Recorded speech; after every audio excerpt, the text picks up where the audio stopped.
Steph, it's amazing to have you on the show. Thank you so much. I'm excited to be here. So let's dive right in. The topic of capturing cultural moments and staying relevant is one I think a lot of product marketers wrestle with, especially when we're under conditions where everything around us feels in flux. So the first segment of our show, I want to spotlight a case study that brings all of this to life. So tell me about what was happening at Slack when your team launched Huddles, a feature that, if I remember correctly from our prep session, became the fastest adopted feature in Slack history. So tell us more. Yeah, I did. So we're going to take it back just a few years to 2020, when the world became chaos with the COVID pandemic. If you remember those days, it was wild.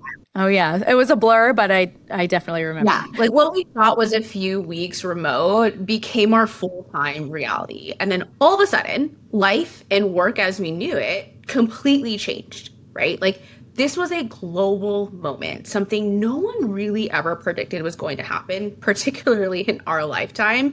And it struck hard. And, besides all of the personal terrible things that happened, when we put it in the context of the corporate world, it meant really changing how we worked together. Everyone and everything was virtual. And quite frankly, no one was really prepared for it.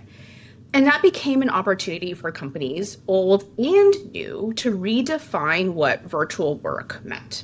So things like communication, collaboration, and productivity tools went from nice to haves to need to haves. And at Slack, we fell really squarely in this box. We knew that we had this opportunity to capitalize on how people were not just communicating, but collaborating together and expand how they do that in Slack. So people knew and loved us for more or less chat. Now, I know a bunch of ex-Slack people will get mad at me for that, but that was really what the reality was, right? And call it informal or formal. We were and still are beloved for being human, right? And being a platform where not just deep work happens, but organic conversation takes place. So the question becomes how do we do more, right? How can we use our platform to recreate office-like moments, those tap on the shoulder magic moments where you're passing by someone in the hall and you're like, hey, did you see that? Where you're running in between meetings, if hard to remember, right? Everyone was in the building. Everyone was in person. You could, turn to your right, turn to your left, walk down the hall, right? Those are those just organic moments where work and collaboration happened. And so we wanted to recreate that. We saw this opportunity to do that because it just felt human. And we knew that that was something that Slack was known for. We wanted to do that without adding to the fatigue or barrier of another tool or frankly, another formal video call, because we all remember, right? We were all of a sudden 100% on video tools like Zoom or WebEx or whatever you use at the time.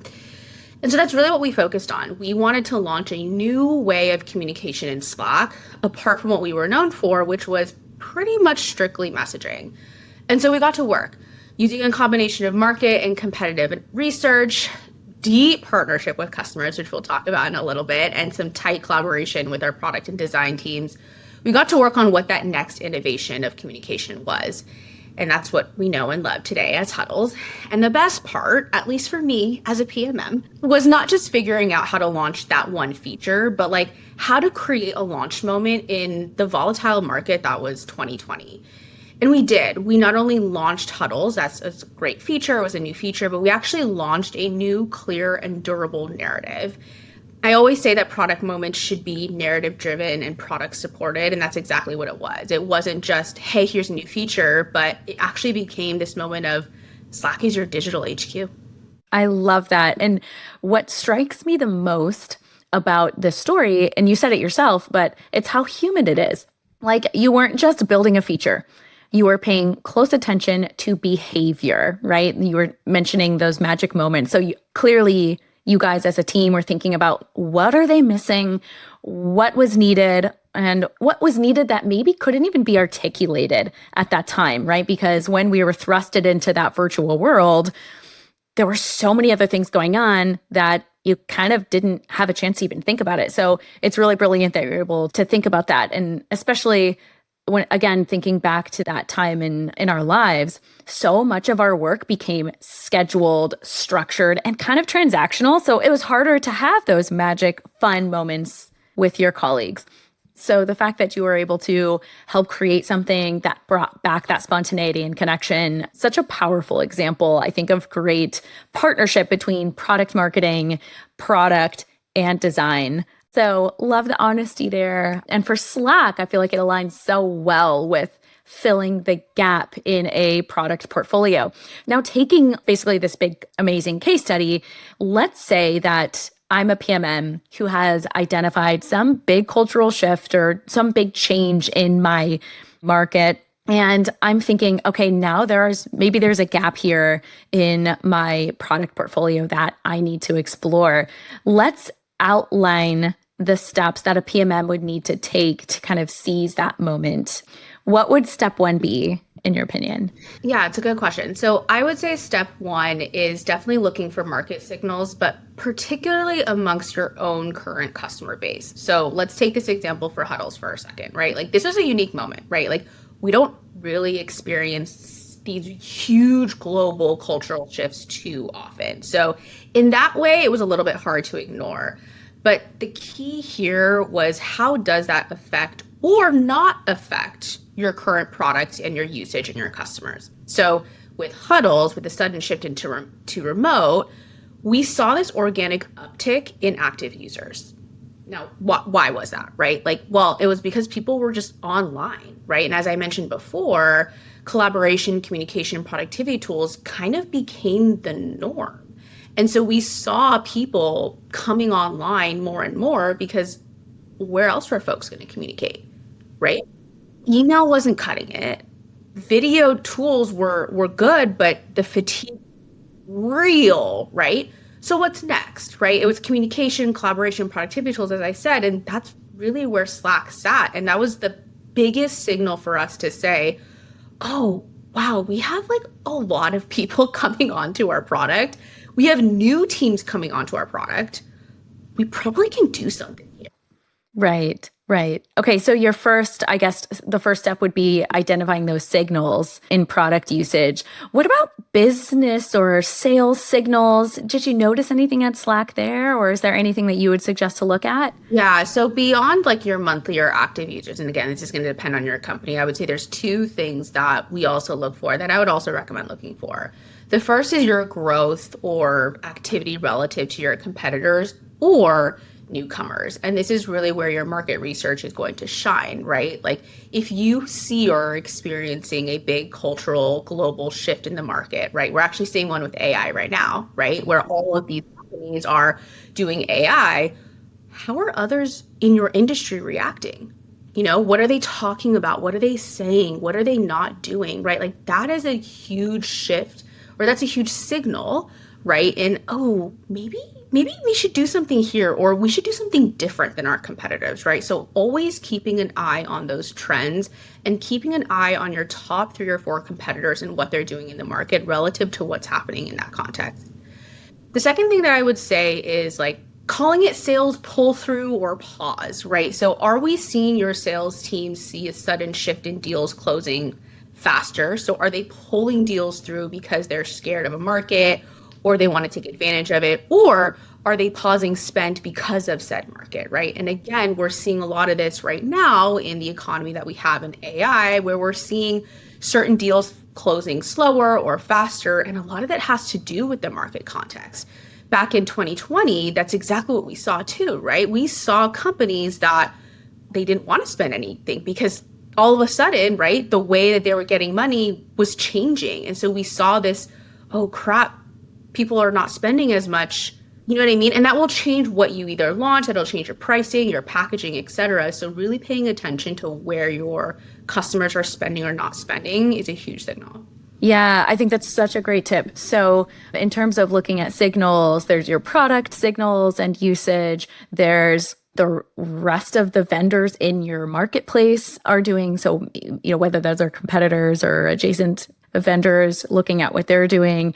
And then I love your comment about looking at sale pull through and seeing deals either accelerate or slowed down, especially if there's no reason to, right? Like if you hadn't recently launched a new product or feature or new messaging, and just all of a sudden you're like, wait a minute, something's happening here. This is not what I was expecting. And as you pointed out, this is such a good timing conversation with how we are all thrusted into AI in good and cautious ways, I'll say. Okay, so step one, look for signals. What's next? What's step two?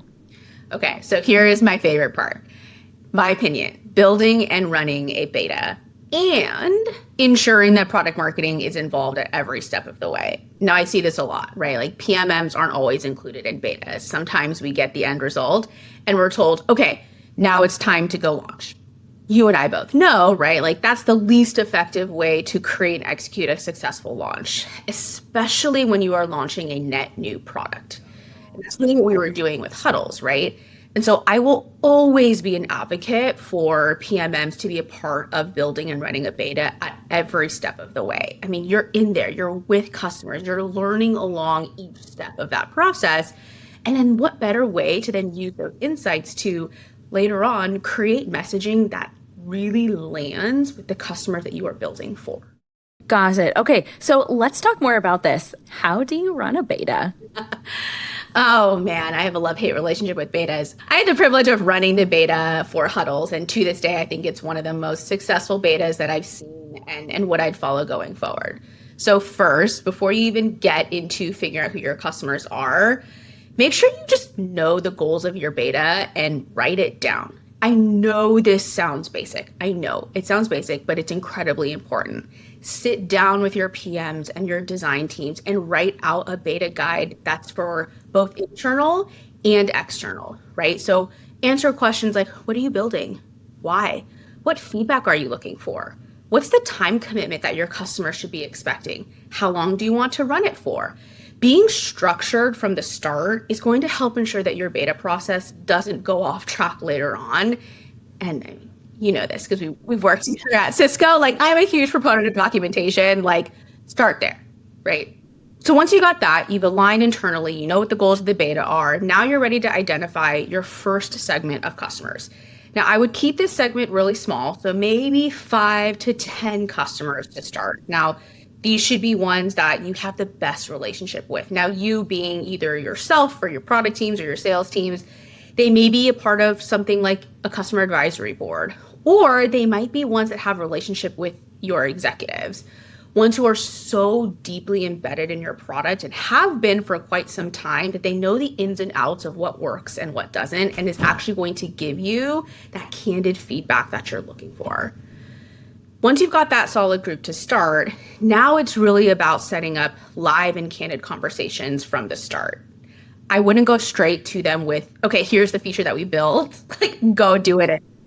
No, they need a little bit more. Need a little bit more, right? And so what I mean by these like candid conversations is talk to them about the market context, talk to them about what they're going through, right? In the context of Huddles, that's really what we started with. Like, what's going on?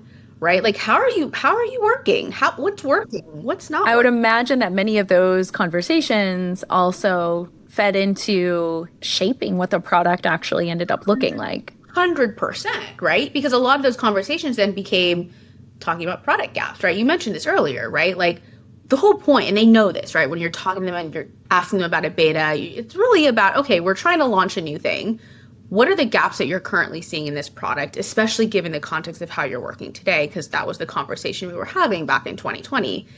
And then you bring them up to your strategy and vision of your new product, right? Like that's really where you lay out, okay, so here's where we're going next. What are your thoughts, right?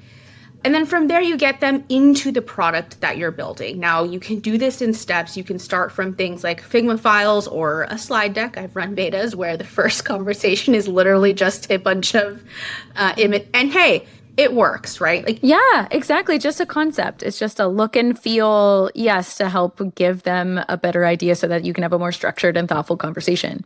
Exactly. And as you said, right, you want to build with them. And I'm a huge proponent of this, right? You don't go straight to them with a prototype that you've already built because then what's the point of a beta, right? It's not really a beta. It's really about taking them from start to finish. So you built with them your MVP, your V1, your V2, each step of the product development. And then within those steps, you're pausing and making sure you have those touch points with those customers. It should feel like a white glove experience with this first segment of customers, right? Which is why it's really important to be very thoughtful about who this first group of customers are, because they're really the ones that are building the product with you, and they're going to see every iteration of the product and give you feedback on along the way. Now, at some point, you need to ask yourself, okay, do I expand the beta? And that will depend on your target market and audience. Now, remember what I said up front, right? You need to write down who your audience is. Maybe this particular product that you're building is only for a small segment or a very particular audience. Great, leave it at that.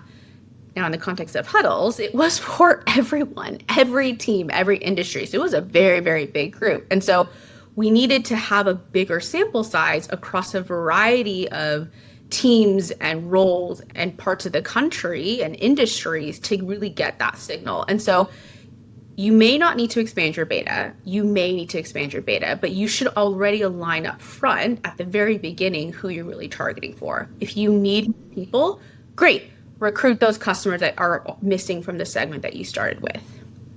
And then lastly, what I'll say is throughout, never miss the opportunity to test your messaging and product. Right? Use those customer conversations. And this is why it's so important to have product marketing a part of this, right? Because when you're in these conversations with customers, like, yes, you're asking them, like, what do you like about this product? Or like, how is it working for you, right? But like, in those conversations, you're naturally, or you should be, naturally testing your messaging, right?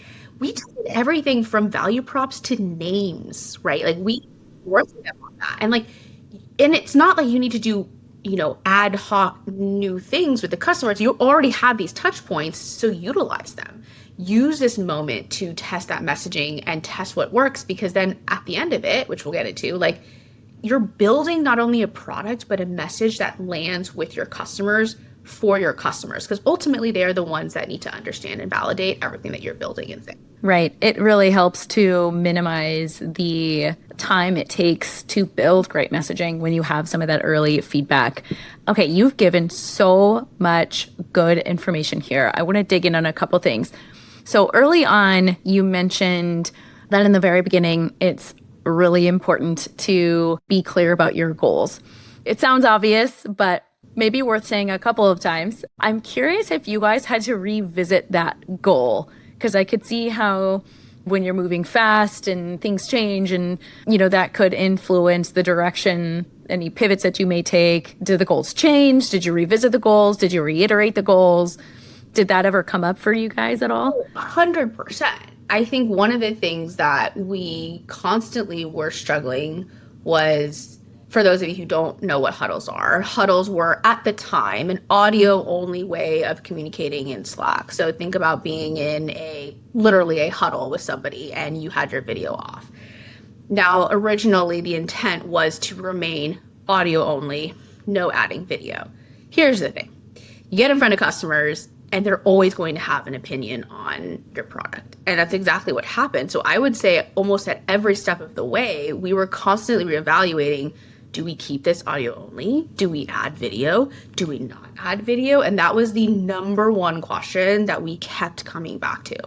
So yeah, we did. Every single moment, I think, of the iteration of the product, we were playing around with the idea of, do we put video in this originally audio only product?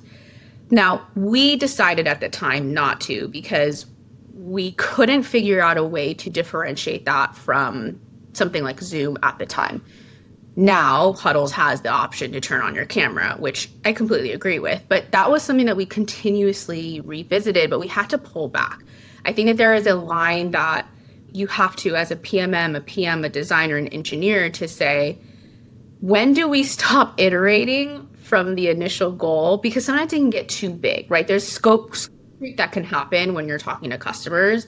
So we always had to come back to the initial goal was, we didn't want to add video fatigue, right? Like I talked about that before. That was the initial goal. And so when we started getting some feedback from customers saying, well, I would love to have a video option, we were like, Do you want the video option though? Right. And then if you add that, then you go well, then are we Zoom? Like, are we Loom? Like, what is it that we're doing? So that's why it's so important to come back to it and revisit it. And sometimes you realize that the product that you initially thought you were building, we do need to add things in, and there is a gap there. For us, we didn't want to add so many new capabilities into this feature that would pull us away from a very direct, simple thing that we wanted you to know. I mean, the thing about Slack that I love is that it's intuitive, it's simple, it's so easy to understand, and we didn't want to complicate it at the time. But yeah, that was an interesting conversation we had. Got it. Yes. So back to the goals constantly to keep you focused and on track. Okay. I have two more questions just about this topic and just, I guess, the approach for the beta. So one is that you highlighted and emphasized the importance of having a sample that is a variety of industries, and to make sure that it accurately represents the actual users that you'll have for the product. This is a little bit more tactful, but how did you do that? Are there any quick actions or analysis that you had to do to make sure that you had that good sample size variety? Were there other teams involved in kind of identifying sample size or who participated in that to make sure that it accurately reflected a wider user base? Yeah, not a scientific answer, but the reality was this was a deep collaboration with my product team. So how we figured was a good sample size was honestly looking at the beta customer tracker that we had. And we created this tracker, I actually still have it today, which we identified industries, we identified the role of the person, and we identified the company. And we would look at it and we said, oh crap, we only have tech companies. We probably need some non-tech companies. Yeah. And that, honestly, that's really what we did. And so we worked really closely with not only the PMs that, I was working with on the ground, but our product leader to say, okay, at bare minimum, how many industries do we want to cover? Great. I don't remember what it was, but I'd say it's 6 different industries. Awesome. Okay. Within those industries, do we want different teams? Do we want marketing? Do we want sales? Do we want finance? Do we want... And I think the biggest question that we had was, well, what's the cutoff? Because if you're building a product for everybody, I mean, you can imagine this beta can get real big. Really big, real fast. Yeah. Right. And so we had to say, at what point are we going to get diminishing returns? At the time, we had said we wanted to cut this off at 100 customers-ish. And by customers, I actually mean users. Now, that was a little bit vague-ish, but it was about 100 customers/users that we wanted in this beta. Because again, remember, we wanted to create a launch moment, so we wanted to keep this under wraps. And the more you expand a beta... Oh yeah, it's harder to keep it under wraps. Yep. So we had a cutoff of 100, and we really tried to evenly split by industry. So we wanted to have about 10 to 15 per industry. And then within the industry, we wanted to have at least one, I think, in engineering, one in a non-tech role. So think sales or marketing, and then maybe one operations role. So that's really how we did it. And it wasn't scientific at all. It was really just looking at the tracker and saying, oh, crap, we don't have enough. And then we would work really closely with our account teams that we had really good relationships with to say, hey, we're looking for a healthcare company to be a part of the beta. Can anybody reach out, raise their hand, let me know? And then we would go and recruit and pick from there. Very cool. Yeah. I noticed that you mentioned a bunch of other teams who were involved in basically identifying who's part of the beta, who's involved. So just a mental note for stakeholders or to include stakeholders, I guess, in that discussion. Okay. One more question, just actually a couple more questions about the beta. So you mentioned message testing with the beta group. Now, in my experience in product marketing, I'm very curious about your experience in product marketing as well. I have been shocked to find the number of PMMs that I have worked with or met who don't do a lot of message testing with customers. So I say that because I don't think it's because they don't want to. I think mostly it's usually because they don't have time to. So they'll test it with maybe some salespeople or some PMs and they're call it good and go. And they figure they iterate on the way. That aside, though, I think there's maybe another group of PMMs out there who don't know how to message test. So can you give me just a quick, not like a 101, but like maybe like a 60 second, like some tips, quick tips on here's how you message test? Like, what did you guys do for Huddles? Yeah. So we had three big groups that we message tested with. One was product leadership, the second was customers, and the third was analysts. And then at each of those stages, we tested a different stage of messaging. Your first step should always be aligning internally with your product team and your product leadership. At the end of the day, they are the ones who build the strategy, they build the vision, they build the product, obviously with design and engineering.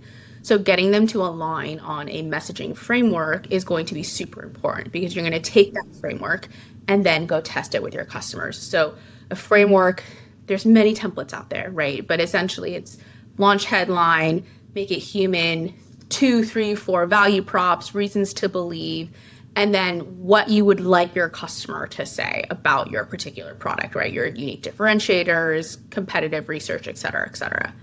When you start then going into your second stage, which is putting this in front of customers, I've always found this to be actually kind of candid. If you have the privilege of being a PMM that is running and building a part of the beta, what I have done is actually like given them a pitch, like pitch to them as if you are selling the product or talking to the product, and use the messaging framework and the headlines and the terms and the phrases that you aligned with product and put that in front of your customers. And you will find very quickly they either like it or they don't. Or they might say, oh yeah, actually this is what I'm talking about. So that's one way, is just actually giving them a quick pitch. Like, you as a PMM should always be pitching your product internally, right? Like, you might not be the salesperson, but you are the salesperson internally, right? You are translating what this. So do that with your customers. I would also say something that I don't think gets spoken a lot about is customers will sometimes write your messaging for you. And what I mean by that is when you're in conversation with customers, so you take a beta, for example, and you're talking to them about this product, you're talking to them about what's working and what's not. Pick up on what they're saying. Pick up on those phrases, those terms they're using, how they're explaining the product. You're going to find some themes likely with customers of how they're describing the product, and use that. Right? Like, as a PMM, you can create messaging all day, right? Like, I can go and create a messaging framework of what I think the product does. If I have 20 customers describing a product one way, probably something we should take, right? And so like, this is like a huge thing. This is why PMMs should be a part of betas. Take what they're actually saying. Use those words in your messaging, because I promise you it's going to land. And then the third group that we did test with was analysts.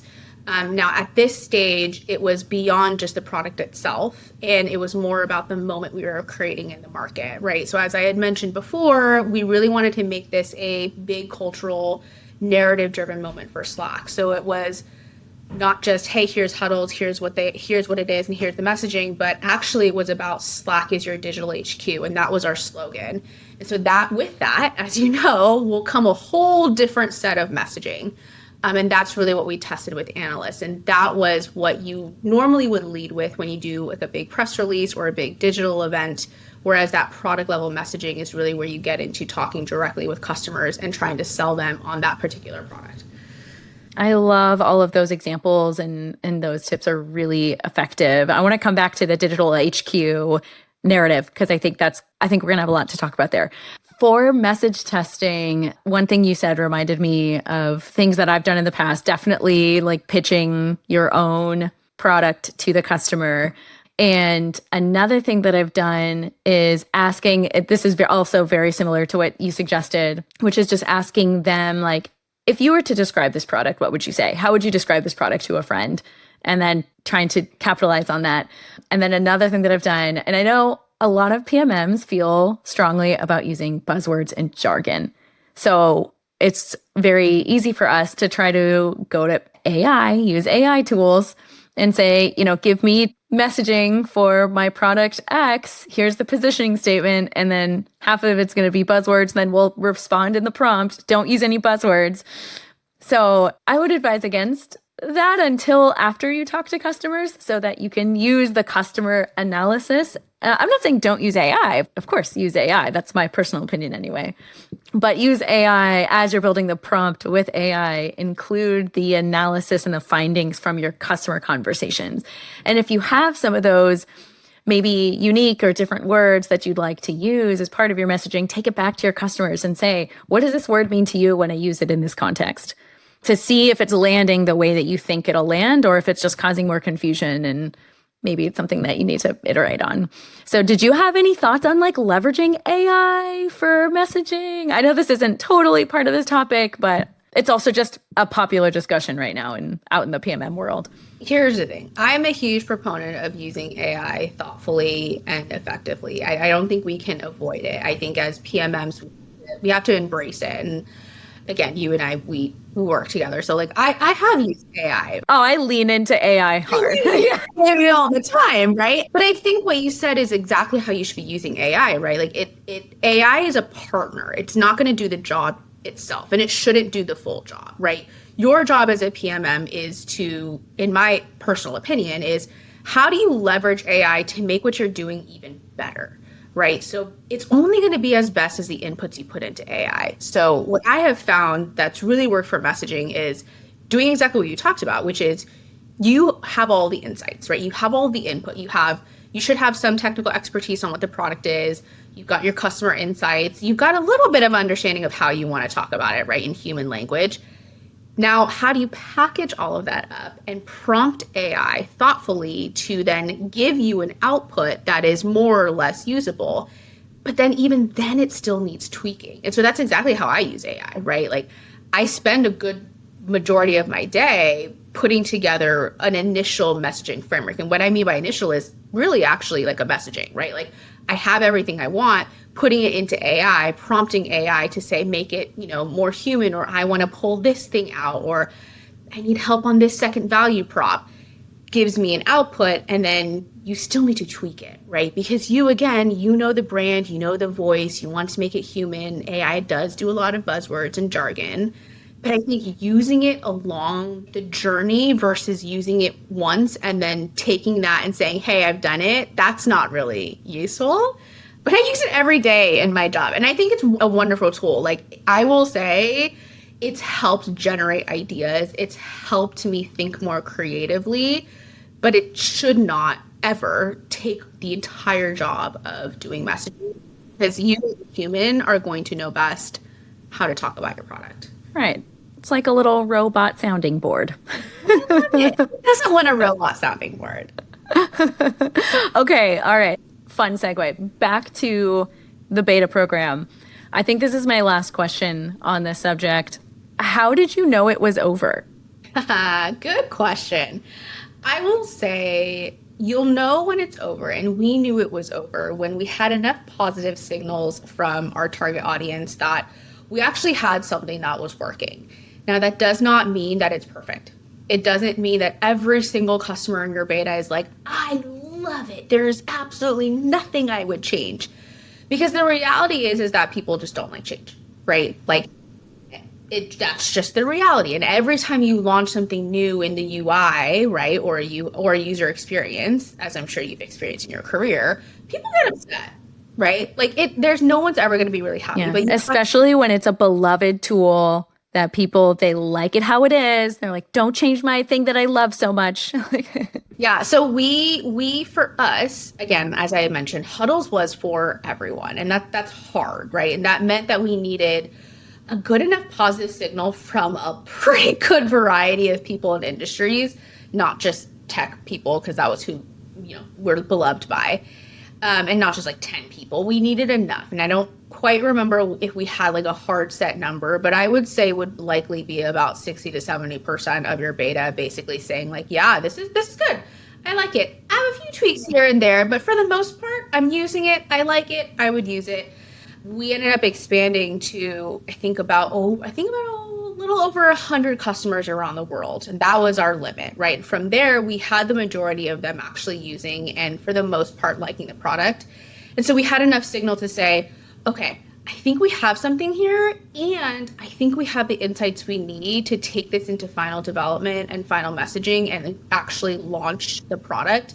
Also knowing that no product really is ever done, right? You're always going to have an iteration once you launch, but we needed to have enough signal to say, we know what we want to launch on launch day. We know what we want that to look like and how we want that to work. And that's how we knew that the beta was essentially done. Perfect.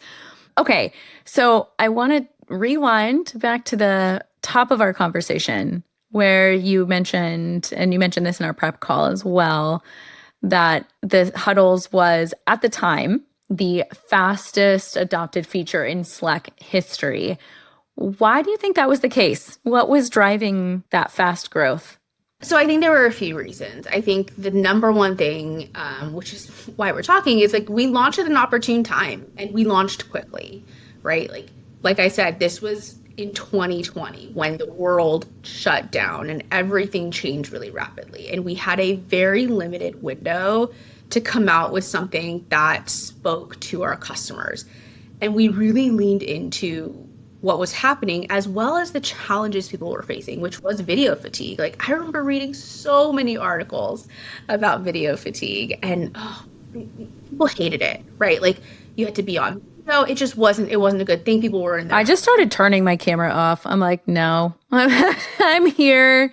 You don't need to see my face right now. You see it every day. And not everyone had an office, right? Like people had their kids in the background. People were. Oh yeah, there were spouses who were, or roommates who would be in the background. Everyone on headphones, of course. Yeah, my husband and I were in the living room together. Like it was a whole thing, right? So video fatigue was real, and so we knew that was a challenge, but it also spoke a little bit to the emotions people were feeling, right? Like you were just tired.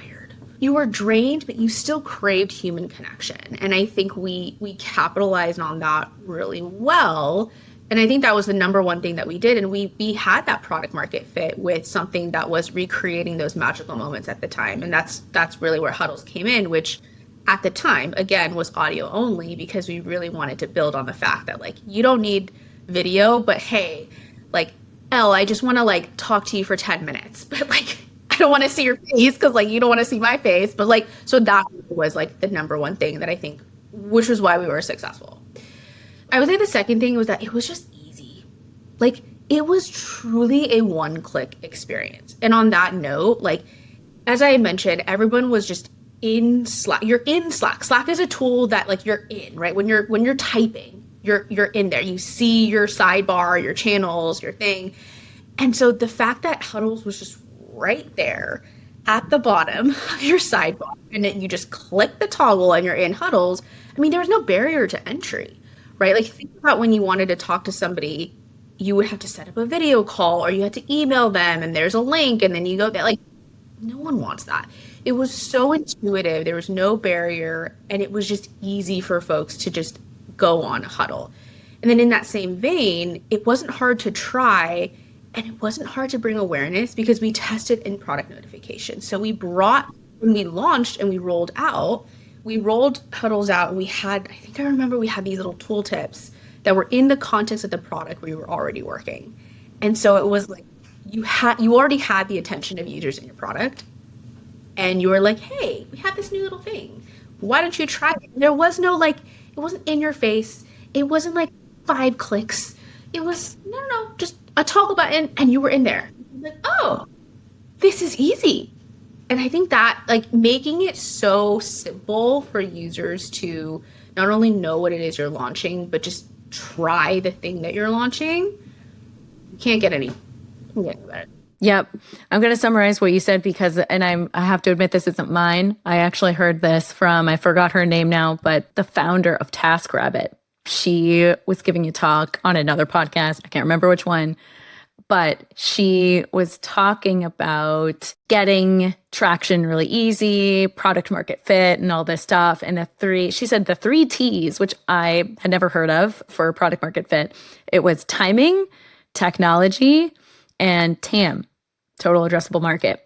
And you had all of that. You had the perfect timing with Zoom fatigue, but people craving connection. Of course, you had the technology with Slack, and then the TAM, I think you mentioned this at the start, or maybe it was in our prep session, I can't remember, that Slack, it's already seeing so much growth. And you were like, how can we capitalize on this, right? That total addressable market fell. And especially with the sudden shift to virtual, everybody's jumping even more into Slack. So how do you capitalize on that? That total addressable market just got really, really, really big. So I just thought that resonated so well with the growth that you saw and how quickly Huddles was adopted by your customers. So I thought worth mentioning. But one thing that you did say was it was easy to notify your existing customers of the feature through the notifications. So I want to get your thoughts on using in-app notifications. Like, do users like them? Like, I guess give our PMM listeners an idea for when it's a good idea to use them as part of a launch. Yeah. They're great when they're used thoughtfully. And I think there's a fine line between disturbing your user base and bringing awareness, especially when doing them in a product that people are using every day. So things to avoid are constant tooltips or flashy banners at every single turn, right? A lot of companies that like Slack, you're usually rolling out new features on a constant rolling basis, right? Like, and I completely agree with that. But if you're constantly notifying users of every single thing that you are... Right, they'll start to ignore it or just get annoyed. Yeah, or they'll just stop paying attention. So one is just use them sparingly and be thoughtful about where your notification lands. So for example, a red badge in the corner of your product, a lot of people are going to ignore that, right? Versus maybe if you know exactly where it is in the product, you flash up a tooltip right where it is there. Very quick, very easy. They can X out so that they know what it is within the context of where they're working. And that's exactly what we did at Slack. Was we had the tooltip flash up right where that toggle button was, because it's right there. So they know, oh, okay, there's this new thing in the UI. But it's not like that red badge thing that sometimes, products have like a big feed and it's like all the what's new in the product, like not an effective way to do that. So I would say the best in-product notifications are done where the users are, but in the context of where they're working, and save them for when you've got your big tier 1 launch moments, right? Yes, not for the little tiny new feature here. And of course, the PMs are going to push for it. I was going to say, right? Like, that's the hard part of being a PMM, right? You and I know this all the time, right? All these small things everyone thinks is the biggest thing to land. And it's hard, right? Like, as a PMM, you hate being the bad person to say, sorry, this little feature is not going to get a notification. I know it means a lot to you. You worked really hard on it. Yeah. But the reality is like, if everything's important, then nothing's important. And I think that's where, as a PMM, you tier your launches and you really try to ensure like, okay, this is really what's important. What's going to be impactful to the customers. Right, exactly. Okay, last question for you, Steph, on this topic. What advice do you have, just like tie it all up in a bow, for a PMM who's trying to maybe fill a gap in their portfolio? Maybe it's seizing a cultural moment or just a shift in their own market. Like, what's one big takeaway?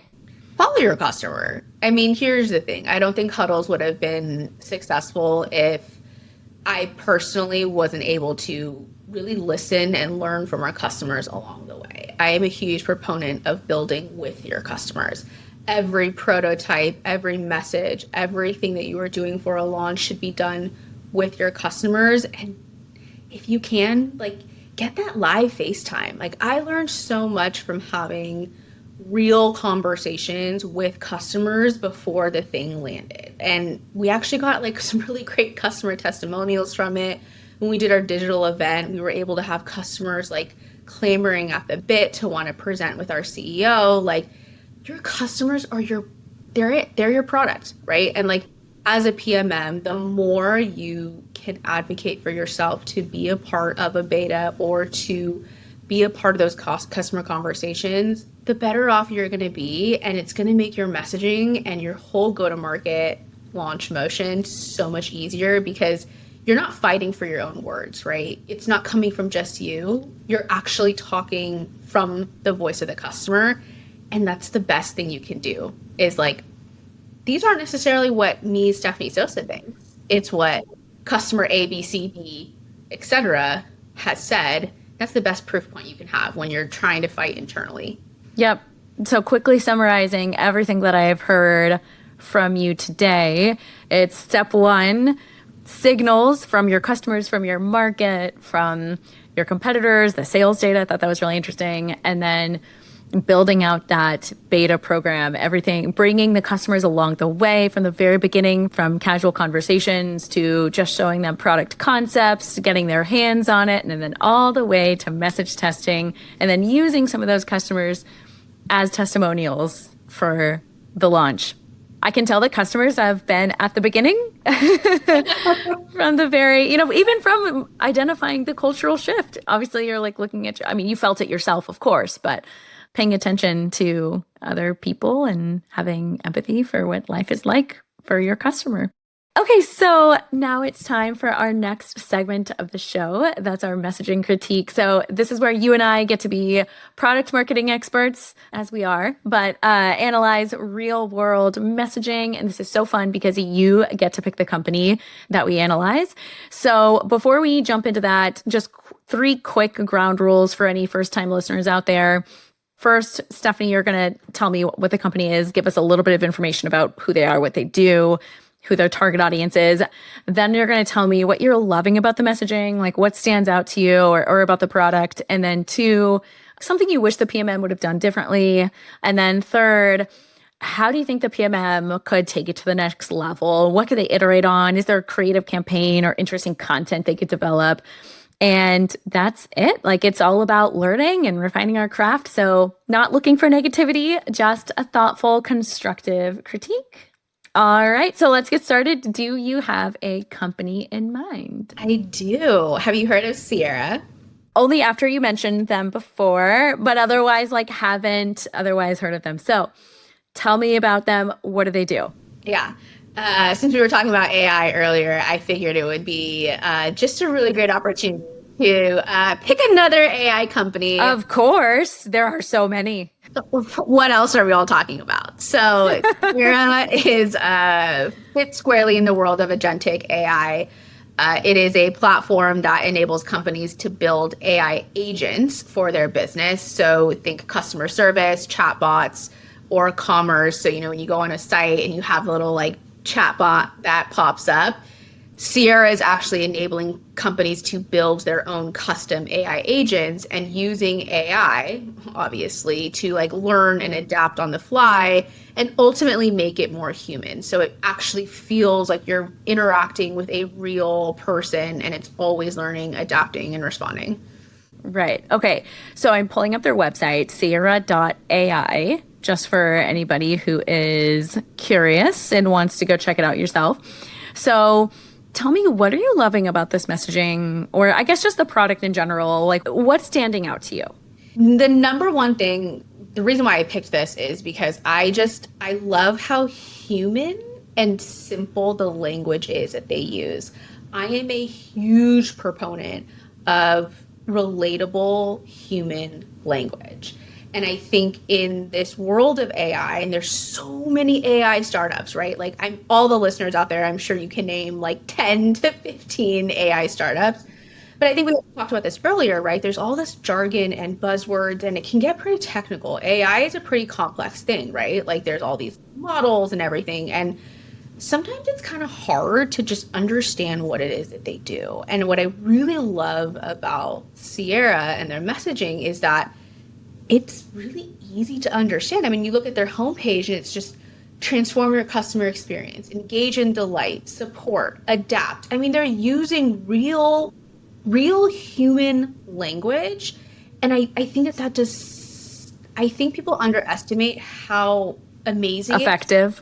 Because it's relatable, right? You're not sitting there trying to sift of okay, but what does it actually do?